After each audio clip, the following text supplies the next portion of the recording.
성막에 대하여 알아보자. 성막이란 무엇일까?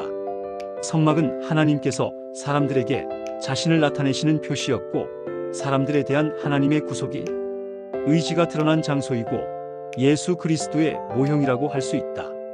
사람은 성막을 통해 하나님과 만나고 하나님께 예배를 드렸다.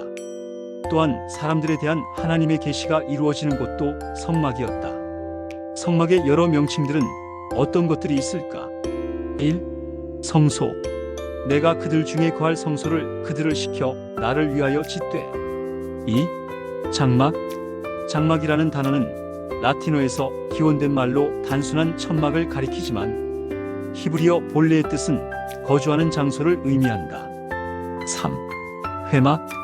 너는 정월 초 1일에 성막 곧 회막을 세우고. 4. 하나님의 집. 하나님의 집이 실로에 있을 동안에 미가의 지은 바 새긴 신상이 단 자손에게 있더라. 이스라엘 민족이 가나안에 들어간 이후에 사용된 이 명칭은 광야의 생활을 끝내자 한 곳에 오랫동안 머무르게 된 성막에 붙인 이름이었을 것이다. 5. 여호와의 전. 하나님의 등불은 아직 꺼지지 아니하였으며 사무엘은 하나님이 그 있는 여호와의 전에 누웠더니 원래 성막에는 잠자는 방이 없었다. 따라서 성막이 더욱 확대되어 건물과 같은 크기가 되었을 것이라는 추측이 있다. 6. 회막. 레위인은 너와 합동하여 장막의 모든 일과 회막의 직무를 지킬 것이요 외인은 너희에게 가까이 못할 것이니라. 7. 증거막. 성막을 세운 날에 구름이 성막 곧 증거막을 덮었고 저녁이 되면 성막 위에 불 모양 같은 것이 나타나서 아침까지 이르렀으되. 8. 세상에 속한 성소. 첫 언약에도 섬기는 예법과 세상에 속한 성소가 있더라. 세상에 속한 성소라는 의미는 말 그대로 구약의 성소는 단지 임시적인 것이며 예수 그리스도의 모형이라는 사실을 말한다. 성막과 이스라엘의 위치. 이스라엘 민족은 성막을 중심으로 동서남북의 사방에 퍼져 진을 쳤다. 12지파는 사대로 형성되었고 각 대에는 세 지파가 있는데 거기에는 족장과 기가 있었다. 동쪽 마이너스 유다의 진, 유다, 이사갈, 스불론. 남쪽 마이너스 르우벤의 진, 르우벤, 시므온, 갓. 서쪽 마이너스 에브라임의 진, 에브라임, 베냐민, 므낫세. 북쪽 마이너스 단의 진, 단, 납달리, 아셀. 해시태그 성막 위에는 낮에는 구름 기둥이 있어 이스라엘 민족을 뜨거운 사막의 태양 광선에서 보호해 주었고 밤에는 불기둥으로 변하여 이스라엘 민족에게 빛을 비추어 주었다. 재료에 대하여 알아보자. 성막 건축을 위해서 세 가지 금속이 사용되었다. 1. 금 29달란트 730세겔 마이너스 약 43,000온스. 2. 은 100달란트 1775세겔 마이너스 약 15만 온스. 3. 노또는 동약 10만 6천 온스. 휘장과 막과 덮개를 물들이는데 사용된 세 가지 염료는 청색, 자색, 홍색임. 짜서 만든 두 가지 재료는 배실과 염소의 털. 성막의 덮개와 웃덮개는 붉게 물들인 수양의 가죽과 해달의 가죽으로 만든. 그 밖에 제목과 기름과 향과 보석 등을 받침.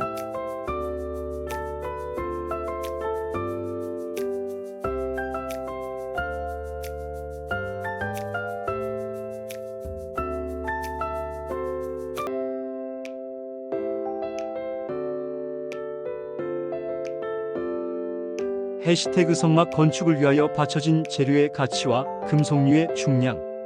해시태그 성막 건립 비용을 치밀하게 계산해 본 성경학자들은 대략 150만 불쯤으로 추산한다. 우리 돈으로 약 12억 정도. 그 당시로 보면 매우 엄청나지 않을 수 없다. 성막 배치에 대하여 알아보자. 1. 뜰. 뜰 주위에는 세마 포장을 쳤다. 뜰 모양은 평행사변형이었고 길이는 100규빗, 넓이는 50규빗이었다. 1규빗은 팔꿈치로부터 손가락 끝까지의 거리. 히브리인들의 규빗의 정확한 치수는 알 수 없지만 대략 18인치라고 할 때 성전의 길이는 50m, 넓이는 25m 정도였을 것이라고 추산한다. 성전 뜰 주위에는 60개의 기둥이 노스로 만든 받침 위에 세워졌다. 남쪽과 북쪽에는 각각 20개의 기둥이 세워져 있었고 동쪽과 서쪽에는 각각 10개의 기둥이 세워져 있었다. 기둥의 갈고리와 가름대는 은으로 만들어졌고 가는 배로 만든 포장이 기둥에 걸려 있었다. 이렇게 하여 성막들의 울타리가 만들어지는 것이었다. 성전뜰로 들어가는 통로는 동쪽에 있었고 넓이는 20규빗이었다. 성막들의 문은 고운 배실로 짜서 만든 것으로 청색과 자색과 홍색의 실로 수를 놓았다.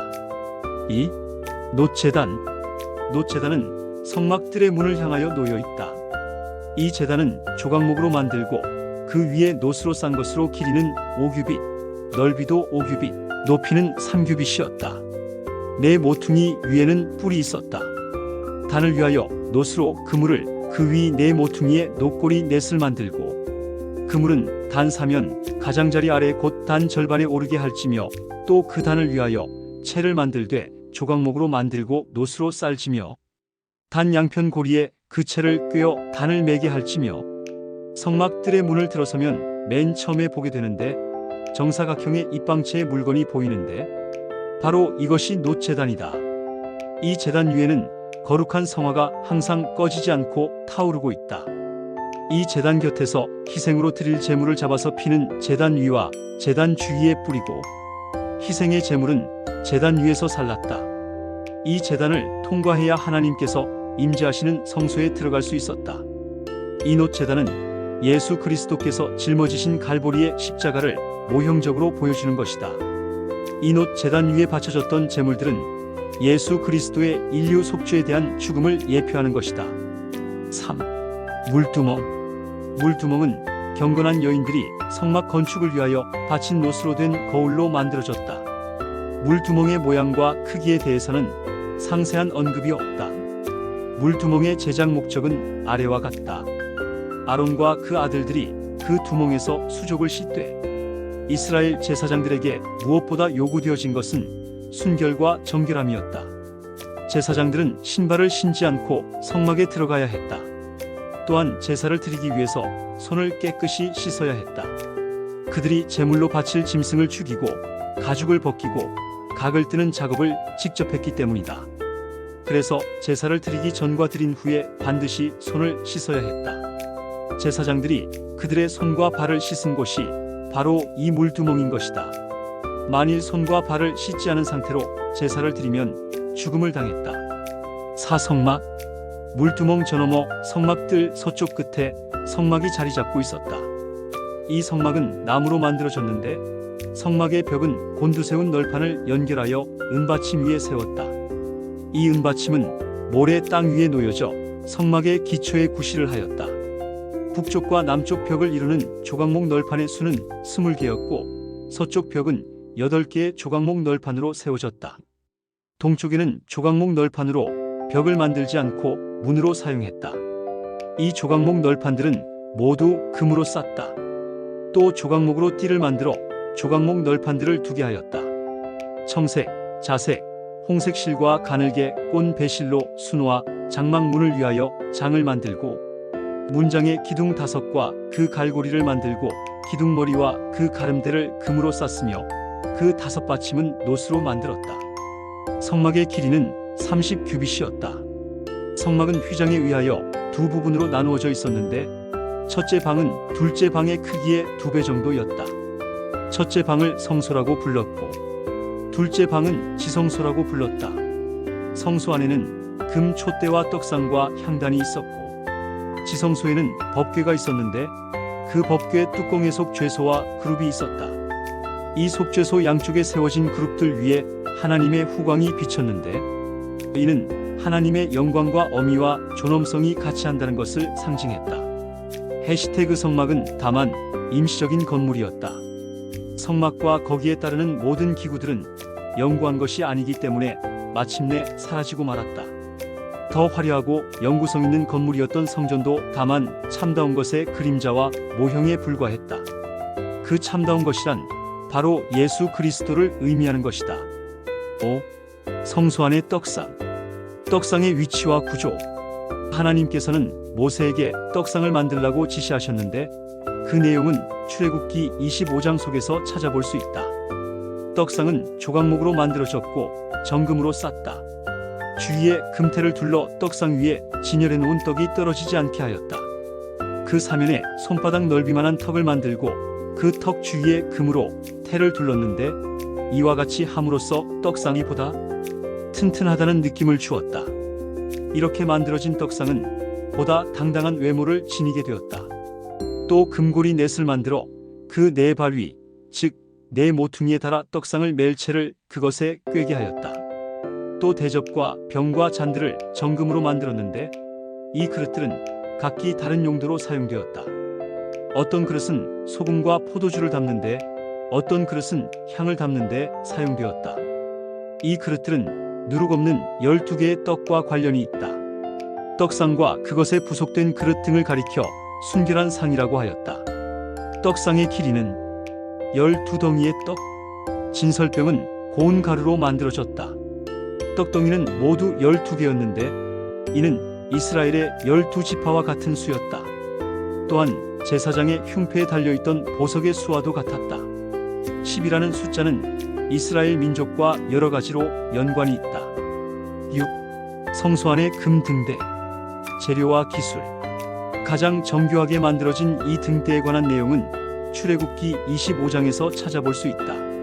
너는 정금으로 등대를 쳐서 만들되 그 밑판과 줄기와 잔과 꽃받침과 꽃을 한 덩이로 연하게 하고 그 가지 6을 등대 곁에서 나오게 하되 그 세 가지는 이 편으로 나오고 그 세 가지는 저편으로 나오게 하며 이 편 가지에 살구꽃 형상의 잔 색과 꽃받침과 꽃이 있게 하고 저편 가지에도 살구꽃 형상의 잔 색과 꽃받침과 꽃이 있게 하여 등대에서 나온 6가지를 갖게 할지며 등대 줄기에는 살구꽃 형상의 잔 넷과 꽃받침과 꽃이 있게 하고 등대에서 나온 6가지를 위하여 꽃받침이 있게 하되 2가지 아래 한 꽃받침이 있어 줄기와 연하게 하며 또 2가지 아래 한 꽃받침이 있어 줄기와 연하게 하며 또 2가지 아래 한 꽃받침이 있어 줄기와 연하게 하고 그 꽃받침과 가지를 줄기와 연하게 하여 전부를 정금으로 쳐 만들고 등잔 7을 만들어 그 위에 두어 앞을 비추게 하며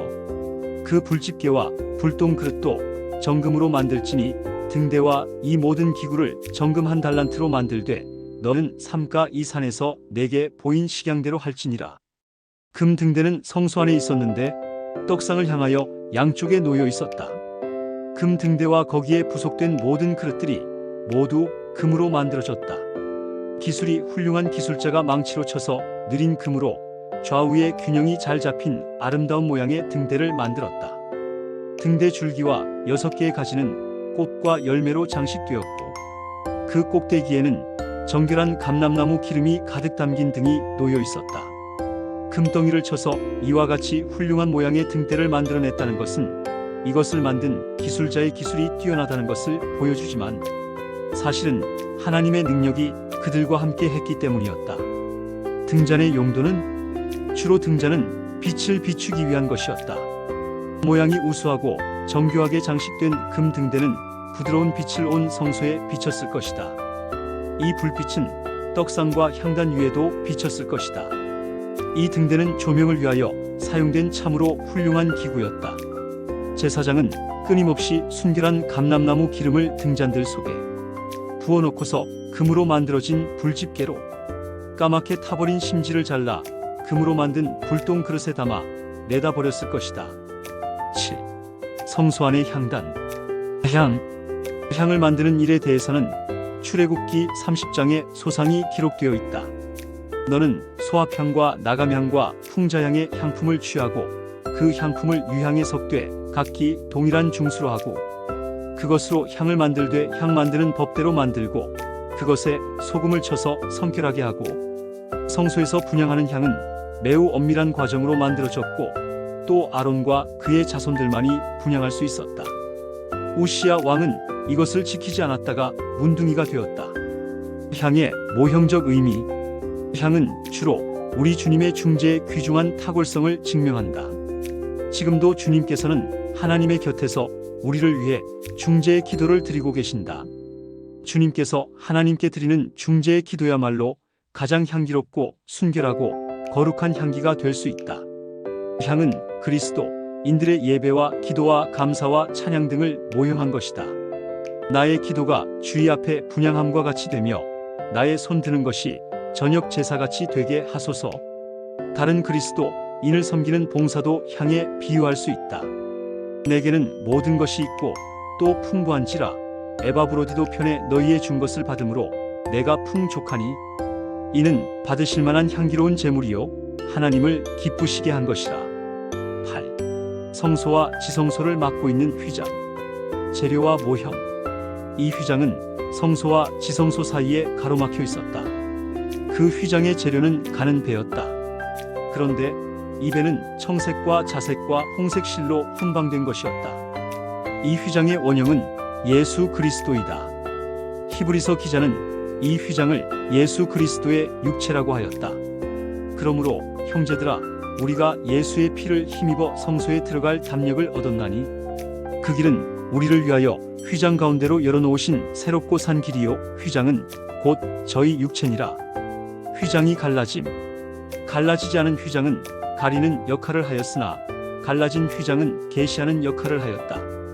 예수 그리스도께서 십자가상에서 운명하심과 동시에 성소의 휘장은 갈라졌다. 예수께서 다 이루었다고 말씀하시는 순간에 휘장이 위로부터 아래까지 찢어져 둘이 되었다. 예수께서 우리의 죄의 값을 대신 지불하심으로 우리가 위롭다 함을 받게 된 것이다. 곧 예수께서 죽으심으로 우리의 속죄가 완성되었다. 또한 지성소를 가리고 있던 휘장이 찢어짐으로 지성소로 들어가는 길을 열어놓았다. 그래서 우리들은 이제 하나님 앞에 가까이 나아가 예배드릴 수 있게 되었다. 휘장이 위로부터 찢어졌다는 이야기는 그것이 인간에 의해 이루어지지 않았다는 것을 말한다. 예수 그리스도께서 십자가에 달리사 보혈을 흘리신 때에 하나님께서 온 인류의 죄를 사하신다는 것을 선포하시고 그 증거로서 휘장을 위로부터 아래까지 찢어둘로 갈라놓으신 것이다. 9. 지성소 안의 법궤. 법궤의 재료. 법궤는 조각목으로 만들어졌다. 길이는 2규빗 반이었고 넓이는 1규빗 반이었고 높이도 1규빗 반이었다. 법궤의 안과 밖은 금으로 쌌다. 그리고 윗가로 돌아가며 금테를 둘렀던 것이다. 이와 같이 금테를 두름으로써 이 거룩한 기구인 법궤가 한층 더 아름답고 튼튼하게 보이도록 하였다. 또 금고리 넷을 만들어 양쪽에 2개씩 달아 채를 꿰어들게 했다. 법궤가 성막에 안치되어 있는 동안에도 채는 빼지 않고 그대로 두었다. 그러나 법궤가 성전 안에 안치되었을 때는 채를 빼냈다. 법궤의 중요성. 하나님께서 모세에게 성막 건립에 관하여 지시하실 때 맨 처음 언급하신 것이 바로 법궤다. 성막에 대해서 여러 가지를 지시하시기 전에 하나님께서는 법궤에 대하여 상세하게 말씀하셨다. 따라서 법궤의 중요성은 그 어떤 것보다도 크다. 법궤를 제거한다면 성막 자체는 무가치하며 무의미하게 될 것이다. 법궤의 설계. 원래 법궤는 모세가 시내산에서 하나님께 받은 십계명이 적힌 2개의 돌판을 넣어두기 위해서 만들어졌다. 또한 이 법궤에는 아론의 쌍난 지팡이와 만나를 담은 금 항아리도 들어있었다. 법궤의 모형적 의미. 법궤는 분명히 예수 그리스도의 모형이다. 법궤를 만드는데 사용된 썩지 않는 조각목과 정금은 예수 그리스도의 인성과 신성을 모형하고 있다. 법궤가 율법을 담고 있었던 것은 예수 그리스도의 거룩한 생활을 예표한 것이다. 예수 그리스도께서는 온전히 율법을 지키셨다. 즉, 율법의 모든 조건을 다 성취하신 것이다. 그리스도는 모든 믿는 자에게 의를 이루기 위하여 율법의 마침이 되셨느니라. 곧 예수 그리스도를 믿음으로 말미암아 모든 믿는 자에게 미치는 하나님의 의니 차별이 없느니라. 한 사람의 순종치 아니함으로 많은 사람이 죄인 된 것 같이 한 사람의 순종하심으로 많은 사람 이 의인이 되리라. 10. 지성소 안의 속죄소. 명칭과 설계. 히브리어로 긍휼의 자리라는 의미의 속죄소 명칭은 덮는다 또는 가리우다를 뜻한다. 속죄소는 법궤를 가리우는 물질적 뚜껑이었을 뿐만 아니라 죄를 범한 사람들의 죄를 가리우는 영적인 의미도 있었다. 속죄소 양 끝에는 그룹이 있었는데 정금을 쳐서 정교하게 만든 것으로 속죄소의 일부분같이 되어 있었다. 속죄소에 대한 신약의 명칭은 화목제물이다. 그러므로 속죄소는 단순히 법궤를 덮기 위하여 만들어진 것이 아니다. 우리의 죄를 위한 화목제물이신 우리 주님을 모형하기 위하여 만들어진 것이다.